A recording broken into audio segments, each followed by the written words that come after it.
Hello guys, നമ്മളിന്നൊരു പാട്ടാണ് കേൾക്കാൻ പോണത്. ഫസ്റ്റ് നമുക്ക് പാട്ടൊന്ന് കേട്ടോക്കാം.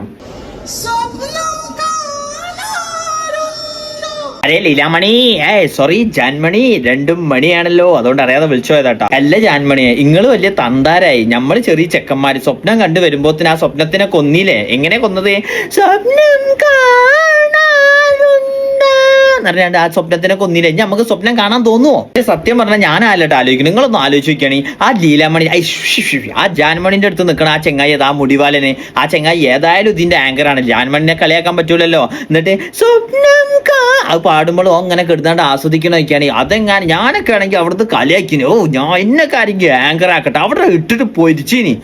മറ്റൊരു ആസ്വദിച്ച് നിൽക്കണമെങ്കിൽ ഒരു ആസ്വാദനമല്ലോ, ഉള്ളിൽ ഇങ്ങനെ പ്രാഗുണ്ടാവും. ഈ എരപ്പ ജാതി എന്നും പറയാൻ പറ്റൂല. ഏതാ വർഗ്ഗം ഏതാ ജാതി എന്ന് മനസ്സിലാവില്ല. ജാൻമണിനെ ഞാൻ കളിയാക്കൂലട്ടെ. കാരണം എന്താ വെച്ചാൽ ജാൻമണി ഒരു ബംഗാളിയാണ്, പ്ലസ് ഒരു ലീലാമണിയാണ്. നമ്മളെ കേരളത്തില് ബംഗാളികൾ ഹിന്ദിക്കാരൻ മലയാളം പഠിച്ചിട്ടുണ്ടെങ്കിൽ പൂട്ടി പോകാൻ പോണ ഫസ്റ്റ് ചാനലാണ് ഓക്കെ അനാഷ്. ജാൻമണിയാണ് ഇപ്പൊ ബംഗാളികളോട് പറഞ്ഞു കൊടുക്കാൻ പറ്റുക. ജാൻമണി എങ്ങാനും അവിടെ പോയി പറഞ്ഞിട്ടുണ്ടെങ്കിലോ, നമ്മൾ കേരളത്തിലൊരു ചെങ്ങായി ഉണ്ട്, ഓന്റെ പേര് ഓക്കെ അനാഷാണ്, ഓൻ നിങ്ങളെ വിറ്റാണ്ടാണ് ജീവിക്കലെന്ന് പറഞ്ഞിട്ടുണ്ടെങ്കിൽ നമ്മളെ അക്കൗണ്ട് പൂട്ടേണ്ടി വരും. അതുകൊണ്ട് നമ്മൾ ജാൻമണിനെ കളിയാക്കില്ലട്ടെ, നമ്മൾ റെസ്പെക്ട് ചെയ്യുന്നു. അതേമാതിരി തന്നെ വേറൊരു സീൻ വരാണ്ട്, ജാൻമണി ഒരു ലീലാമണിയാണ്. അതുകൊണ്ട് തന്നെ നോർത്തിലോ അല്ലെങ്കിൽ ബംഗാളിലുള്ള ലീലാമണികളോട് പോയി പറഞ്ഞിട്ടുണ്ടെങ്കിൽ നമ്മൾ കൊടുക്കും. ട്രെയിനിൽ നിന്നെങ്ങാനും എന്റെ ഫോട്ടോ എല്ലാവർക്കും അയച്ചു കൊടുത്തിട്ടുണ്ടെങ്കിൽ ഇന്നെങ്ങാനും ട്രെയിനിൽ നിന്ന് കണ്ടിട്ടുണ്ടെങ്കിൽ പിടിച്ച് ചാമ്പൂലേ? അല്ല മോനെ, അതുകൊണ്ട് തന്നെ നമ്മൾ എപ്പോഴും റെസ്പെക്ട് ചെയ്യണം. അതിനിപ്പോ എന്താ കാട്ടുക? നമുക്ക് ജാൻമണിന്റെ ഈ പാട്ടതാ, ഏത് സ്വപ്നം കാണാ, ആ പാട്ട് നമുക്ക് ഒന്ന് ആസ്വദിച്ച് കേട്ടോക്കെ, ആസ്വദിച്ച് കേൾക്കാം.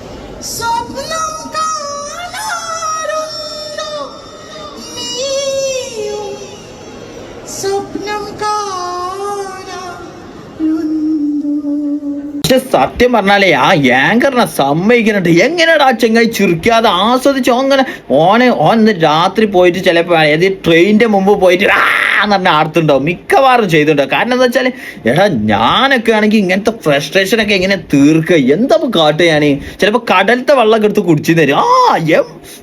സമ്മതിക്കണട്ടോ.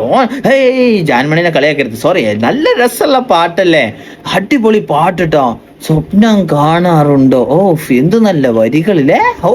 സ്വപ്നം കാണാൻ ഇന്ന് ഞാൻ ഉറങ്ങട്ടെ പോയിട്ട്.